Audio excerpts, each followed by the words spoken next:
நாம வால்பாறைக்கு பக்கத்தில் மானம்பள்ளி அப்படிங்கிற ஒரு இடத்துல கவர்மெண்ட் ரெஸ்ட் ஹவுஸ் ஒன்று இருக்குது. அங்கே நம்ம புக் பண்ணியிருந்தோம். ஸோ அதுக்கு போகலாம் அப்படின்னு சொல்லிட்டு போகிற வழியில் பார்த்தா நிறைய யானைகள்லாம் வந்து அங்கே நின்றுட்டு இருந்தது போகிற வழியிலேயே. அதாவது இந்த மானம்பள்ளி ரெஸ்ட் ஹவுஸ் எங்கே இருக்குது அப்படின்னா, வால்பாறையிலேருந்து சோலையார் போகிற வழியில் இந்த மானம்பள்ளி கெஸ்ட் ஹவுஸ் போகிற வழி இருக்கும். அதாவது உருளிக்கல் செக் போஸ்ட் அப்படின்னு சொல்லிட்டு ஒரு இடம் இருக்கும்.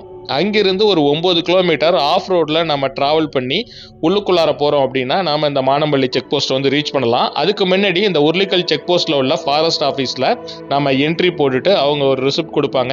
இதுக்கு என்ட்ரி சார்ஜஸ் காருக்கு 50 ரூபாயும் பெர் பர்சனுக்கு 30 ரூபாயும் பே பண்ணோம் அப்படின்னா எத்தனை பேர் போகிறோமோ அதுக்கு தகுந்த மாதிரி சார்ஜ் பண்ணிவிட்டு உங்களுக்கு ரிசிப்ட் கொடுப்பாங்க. நாம் அந்த ரிசிப்டை வாங்கிட்டு அதுக்கப்புறம் அந்த செக் போஸ்ட்டை ஓப்பன் பண்ணி விட்டாங்கன்னா நாம் இந்த ஆஃப் ரோடில் 9 கிலோமீட்டர் ட்ராவல் பண்ணி போகலாம்.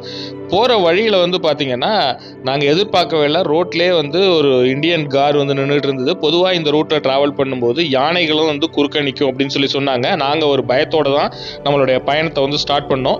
ஒரு வழியாக இந்த 9 கிலோமீட்டர் 1 மணி நேரத்துக்கு மேலே ட்ராவல் பண்ணி நம்ம கெஸ்ட் ஹவுஸை போய் ரீச் பண்ணோம்.